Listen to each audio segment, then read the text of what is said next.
మీ శ్రేయస్సు కోసం చేసే పూజలు, హోమాలు, యజ్ఞాలు ఇప్పుడు ఒక్క క్లిక్ దూరంలో వేదమందిర్.com. అస్మద్గురుభ్యో నమః. సుమన్ టీవీ ప్రేక్షకులందరికీ కూడా నమస్కారం. మీ ముందున్నది డాక్టర్ టికేవి రాఘవన్, విశ్రాంత గణిత శాస్త్ర అధ్యాపకుడు. గత తరంలోని 11 మంది దిగ్దంతుల దగ్గర బ్రహ్మసూత్రములు, అలాగే ద్రవిడ ప్రబంధము, అదే పద్ధతిలో పురాణములు తెలుసుకుని వృత్తిరీత్యా ఇంజనీరింగ్ కాలేజీలో పనిచేస్తూ ఇలాంటి ఛానల్స్కి, అలాగే బయట కూడా ఎవరైనా అడిగినట్టయితే వాళ్ళకు కూడా ధర్మశాస్త్ర విషయాలు, సందేహాలు తీర్చుతూ ఉంటాం. అది సంగతి. దీని వెనకాల అంతమంది పండితుల శుభాశీస్సులు ఉన్నాయి కనుక చెప్పే ప్రతి మాట కూడా ఆధారం లేకుండా చెప్పడం అలవాటు లేదు అని జ్ఞాపకం చేస్తూ, దీంట్లో చెప్పిన విశేషాలకు సంబంధించి మీరు ఒక్కసారి మూలము వెతుక్కోగలిగితే మూలము చూడండి. తరువాత ఇతర విశేషాల గురించి అడిగినట్టయితే అడగవచ్చును. తరువాతి ప్రశ్న, మన ఇళ్లల్లో ఉన్న పాత బట్టలు కానీ, లేకపోతే మనం వాడుకున్న బట్టలు కానీ ఇంకొకళ్ళకి ఎవళ్ళకైనా ఇస్తే పుణ్యమా? ఇవ్వచ్చా, ఇవ్వకూడదా? ఇస్తే పాపం అంటారు కదా, ఎందుకని అలాగా? ఇది మనకి ఎంతసేపు కూడా మన విజ్ఞానం భారతీయ సంస్కృతిలో ఉన్నది ఇతర దేశాల వాళ్ళు చెప్తే నమ్ముతారు. గ్రహణం వస్తే ఇలా జరుగుతుంది, ఇలా మన గ్రంథాల్లో చెప్పానుకోండి వినరు. యూట్యూబుల్లో మాత్రం వార్తలు వస్తే అమెరికాలో వాళ్ళు, ఇస్రో వాళ్ళు, మరోళ్ళు కనిపెట్టారు అంటూ యూట్యూబుల్లో, అలాగే మనకి వాట్సాప్ల్లో పెద్ద పెద్ద ఇంగ్లీష్ వ్యాసాలు వస్తే అది పట్టుకు మెళ్ళలో వేసి తిరుగుతాం మనం. లక్షణం అది ఎప్పుడూ కూడా. పైగా తెలుగు వాళ్ళకి ఈ పిచ్చి బాగా ఎక్కువ. అంటే మన ఇంట్లో సాంప్రదాయం, మన ఇంట్లో ఉన్నది, ఇది ఎందుకు చేయాలో పెద్దలు చెప్తారు, ఎవ్వళ్ళు వినరు. ఆఖరికి దసరా రోజుల్లో వాడెవడో పాపము దేవుడి గుళ్ళో ఉన్నవాడు తొక్కుకుంటూ పెడతాడు ఆడవాళ్ళని, వాళ్ళకి ఏదో మంది జరుగుతుందని చెప్పి నెల్లూరు దిగింది, నమ్మరెవడో. అదే రోమ్ కంట్రీలో ఫిబ్రవరి అనే పేరుంది. ఫిబ్రవరి పేరు ఎందుకు వచ్చింది? ఆ నెలలో పండగ ఉంటుంది. ఆ నెలకి పేరు month of fertility and purity. ఆ రోజు పట్టుకునే కొరడా పేరు, కొరడాలో చివరి కొస పేరు ఫిబ్రువా. దానికోసమే ఇదంతా ఎందుకు చెప్తున్నానంటే పాత బట్టల సంగతి మాట్లాడడానికి. అసలు బట్టల మీద ఎంతమంది దేవతలు ఉంటారో మీకేమన్నా తెలుసునా? పూర్వకాలం వాడుకున్నంతకాలం వాడి ఆ బట్టలు చిరిగిపోయినట్టయితే ఇల్లు అలుక్కోవడానికి ఉపయోగించేవారు. అప్పటికీ అయిపోతే ఇలాయి బుడ్డీలను ఉండేవి, అంటే అప్పుడు కరెంటు దీపాలు వీళ్ళు లేని రోజుల్లో అవి వెలిగించేవారు. అది కూడా కాకపోతే దసరా రోజుల్లో కానీ, దీపావళిలో కానీ, సంక్రాంతి నాడు కానీ బట్టలు నిప్పులో వేస్తుండేవారు. ఎందుకు ఇలాగా? ఒకవేళ వాడుకునే బట్టలు ఉంటాయి, బాగానే ఉన్నాయి, మనం వాడుకోవటం లేదు, ఎక్కువ అయ్యింది మనకి, అప్పుడు ఏం చేసేవారు?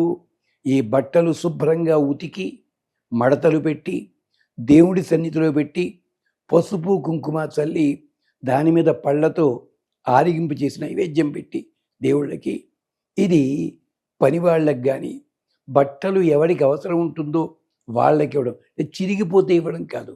ఇవి ఎక్కువైనప్పుడు కూడా అలా ఇచ్చేవారు.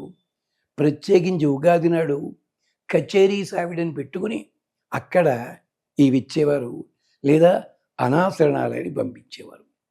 ఇది తప్ప అంటారా? దీనికే చెప్పుకుందాం. వస్త్రం మీద ఎంతమంది దేవతలు ఉంటారో మీకు ఎవరైనా చెప్పారా? అగ్నేహే తూషాదానం, వాయోర్వాతపానం, పితృణాం నీవి, ఓషధీనాం ప్రఘాత. మొట్టమొదటగా వస్త్రం చేయడానికి నూలు దారం తీసి కంటికి చుడతారు. ముందుగా ప్రత్తి విడదీసేందుకు సూర్యుడి దగ్గర అనుచరులు ఉంటారు, దేవతలు ఉన్నారు, వాళ్ళు పత్తి విడదీస్తారు, కత్తెర ఉపయోగించరు, వాళ్ళు చేతితోటే తీస్తారు. అలా అక్కడ దేవతలు. ఇదైన తర్వాత దారం తీస్తారు, ఈ దారం చుడతారు కంటికి. అగ్ని హేతుషాదానం, దాంట్లోపల అగ్నిదేవుడు ఉంటాడు. ఆ తర్వాత ఇది నీళ్లల్లో తడిపి ఆరబెడతారు. ఒక్కసారి అక్కడ చూడండి, ఎప్పుడైనా పల్లెటూళ్ళకి వెళ్ళి ఆరబెడితే, ఈ ఆరబెట్టింది దేనికోసం? వాయోర్వాతపానం, వాయుదేవుడికి ఇష్టం అది. వాయుదేవుడు ప్రవేశిస్తాడు దాంట్లో.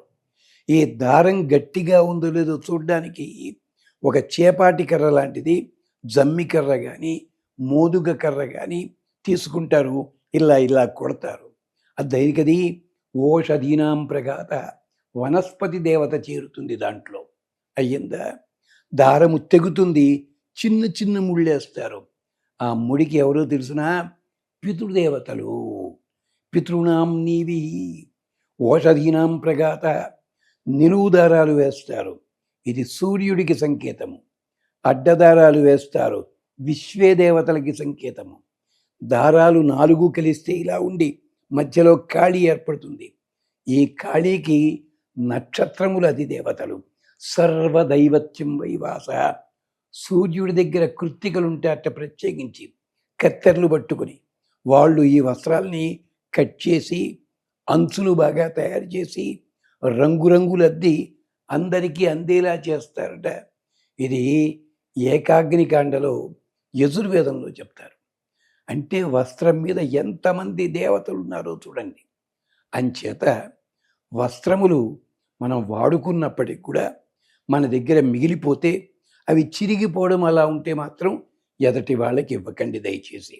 మంచివైతే ఎదటి వాళ్ళకి అనాశరణాలయంలో ఇవ్వవచ్చును. చిరిగిపోయినవి ఏం చేసేవారు తెలుసునా? బొంతల్లా కుట్టేవారు. కొత్తగా ప్రసవించింది అమ్మాయి చంటిబిడ్డని అంటే, ఆ చంటిబిడ్డకి 3 నెలలు వచ్చేదాకా కొత్త బట్టలు కట్టకూడదు, ఈ వస్త్రాలు ఉపయోగించేవారు. ఇవన్నీ ఆచారాలు.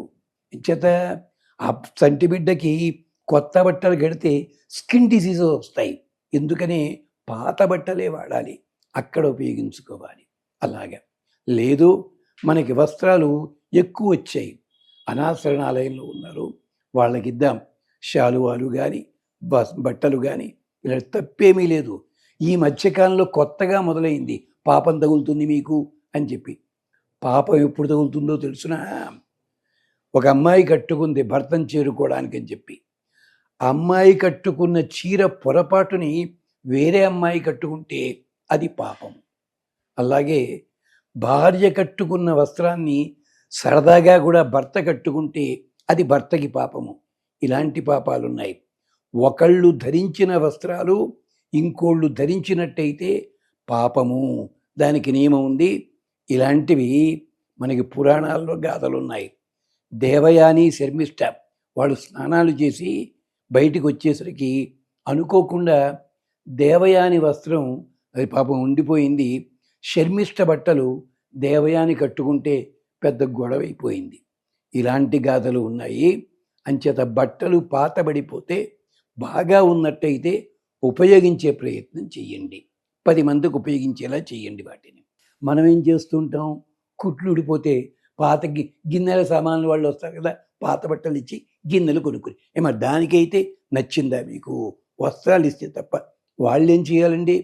అందుకనే ఈ వస్త్రాలు శుభ్రంగా చేసి వాళ్ళు అమ్ముతుంటారు. ఇప్పటికీ ఇతర దేశాల్లో కూడా ఉంది. కాశీనగరంలో దీనికి విచిత్రమైన గాథ కూడా చెప్తారు, అది వేరే సంగతి. అంచేత బట్టలు, వాడిన బట్టలు వేరే వాళ్ళకి దానం చేస్తే తప్పు లేదు. కానీ భర్తకి ఇష్టమైన బట్టలు తాను కట్టుకుని మళ్ళీ ఈ బట్టలు తన చెల్లెలికో అత్తగారికో మరొకడికో ఇచ్చిననుకోండి, తాను కట్టుకుని భర్తతో ఆనందపడ్డప్పుడు ఆ బట్టలు మాత్రం ఇంకొకడికిస్తే పాపం తగిలి తీరుతుంది. ఇది మనకి కృష్ణ యజుర్వేదము ఏకాగ్నికాండ చాలా విస్తారంగా చెప్పింది. ఆఖరికి బ్రహ్మచారి కూడా తాను కట్టుకున్న కండువ చటుక్కుని ఇంకోటికి లేదని చెప్పి ఈ కండువ వాడికి ఇచ్చాడనుకోండి, వీడికి బ్రహ్మచర్యం నాశనమైనట్టు లెక్క. ఇలా ఉన్నాయి ఎక్స్చేంజ్ చేసుకోకుండా ఉండడానికి. అయితే చిరిగిపోయిన బట్టలన్నీ ఎక్కడ వేస్తాం? నిప్పులో వేస్తాం. దేనికోసము? ఆ నిప్పు లోపల పేడకడి అంటే ఎండు పేడకళ్ళు ఉంటాయి, పిడకలు ఉంటాయి. దాంట్లో శివుడు ఉంటాడు, అగ్ని ఉంటాడు, సూర్యుడు ఉంటాడు. ఇలా చేసినప్పుడు సూర్యుడి దాకా పెడుతుంది ఆ కాంతి. ఇది చైనాలో గాలిపటాల పండగ పేరుతో ఆ రోజు చేస్తారు. కానీ మనం ఏమిటి, గాలిపటాల పండుగను తెచ్చుకుంటాము, మనకి ఉందది. ఇంత అర్థం ఉంది. ఇంతమంది దేవతల్ని గౌరవిస్తున్నాం మనం.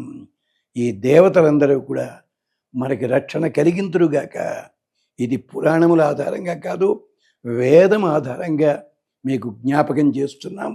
గుర్తుపెట్టుకోండి. వస్త్రములని సక్రమంగా వాడుకోండి.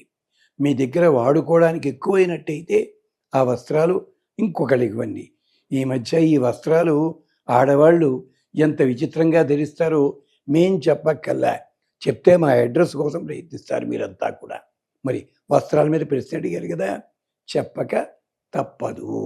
మీ దగ్గర సెలవు తీసుకుంటాడు టీకేవి రాఘవన్. స్వస్తి.